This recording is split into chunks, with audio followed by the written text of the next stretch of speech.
প্রাচীনকালের আগ্নেয় প্রকৃতির অগ্নি স্ফুলিঙ্গ যা এখনো জীবন্ত।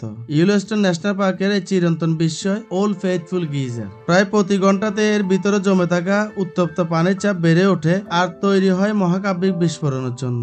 হঠাৎ 100 থেকে 180 ফুট পর্যন্ত উঁচুতে উঠে যায় গিজারের ফুটন্ত পানি ও বাষ্প।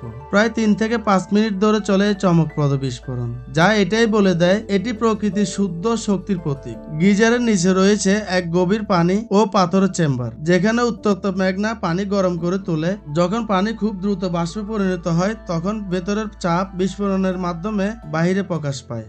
1872 সালে ইয়েলোস্টোন আমেরিকার প্রথম ন্যাশনাল পার্ক হিসেবে ঘোষিত হয়, আর সেই থেকে ওল্ড ফেইথফুল লাখ লাখ পর্যটকের আকর্ষণের কেন্দ্রবিন্দু। ওল্ড ফেইথফুল গিজার প্রতি 60 থেকে 90 মিনিট পর পর বিস্ফোরিত হয়। এর নির্ভরযোগ্য বিস্ফোরণ এতটাই বিখ্যাত যে এর নামও হয়ে গেছে ফেইথফুল। এটি যেন একটি জাদুকরী মুহূর্ত।